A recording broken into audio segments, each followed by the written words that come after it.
Hey everybody, welcome to our fourth video in the tutorial Intro to Charting in Single Case Research.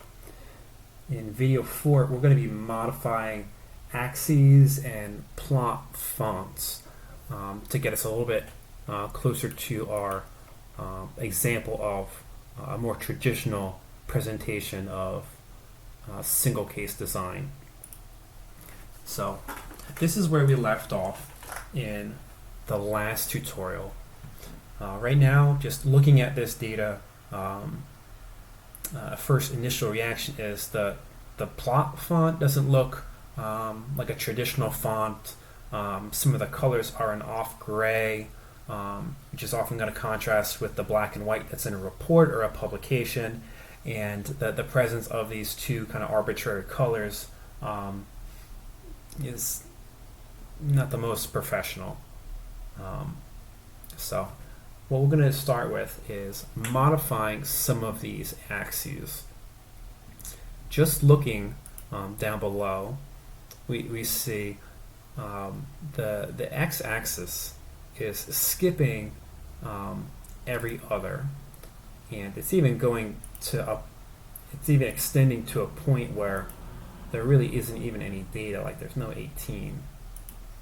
So the first thing I would want to do is I would want to format this axis to look closer to how I see it in my head.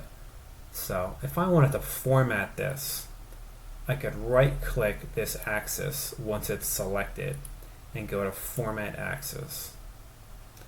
I could do the same thing if I go to Design Tools up here into the Format tab and pick the horizontal axis from this drop down. When I hit Format Selection, I see this window pop up to the side. And these same options were around back in the day, but in the newer forms of Excel, they keep it on the side. And the first thing I'd want to do is I want to change this every other type of pattern to every single. And I do that by looking at the units.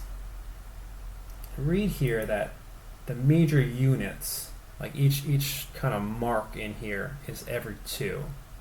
And I change it to every 1. So once I hit 1 and then hit enter, I see that it's every single. And I think that looks a little bit better.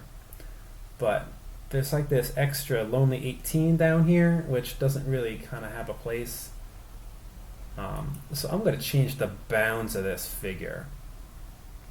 Right now, the minimum of the x is 0, and the max is 18. I think we can get away with having the max being 17. So I'm going to delete 18 and set 17. All right, and looking at that cleans up the axis a bit. Looking at the y-axis isn't that bad, but it ends at a 9, and just for my own preference, I'd rather have a y-axis with a more predictable endpoint if I can. So a 10 to me would be more preferable. So I'm going to right click on Format this axis, and I'm going to go over to my axis bounds, and we could start at 0, that's fine, but for our maximum, let's change it to 10. Hit enter, and Excel repositions all of that, all the data for this 0 to 10. The major unit is 1 here, so that looks like it's good enough for now. I guess the only other thing I would want to do in this specific tutorial is to modify these fonts. I don't really care for Excel pushing a certain different font on me. 99% of what I'm ever going to write in a report is going to be Times New Roman, and it looks out of place sometimes when you see figures drawn with fonts that are inconsistent with how a report is written everywhere else. But that's not that big a deal to fix. And what we're going to do is we're going to click around the edge of this plot so that we see the entire thing is selected. If you just select one individual part, it's only going to change individual part.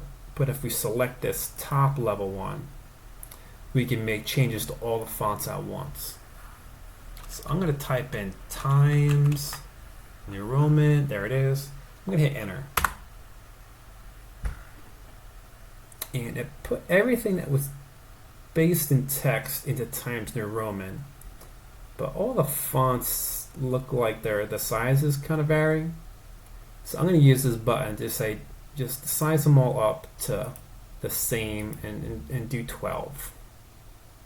And while we're at it, we're going to get rid of this weird off grayish kind of color that's going on. And we're going to tell Excel, just be black. You don't need to get fancy here, just be black. Alright.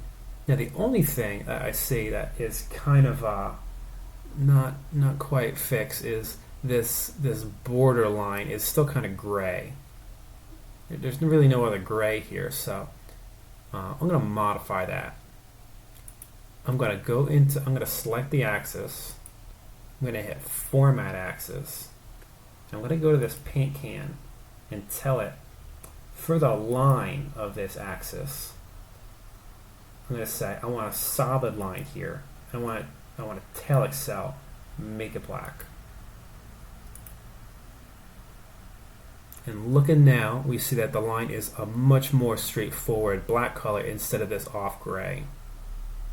I'm going to do the same exact thing for the y-axis. I'm going to go to solid line and tell it to be black. Alright, so that's looking a little bit better.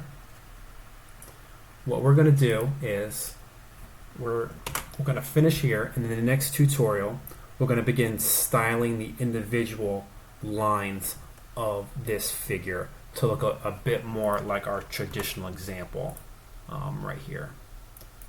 So everyone stay tuned to the website and subscribe to the channel, and we'll see you guys in the next one.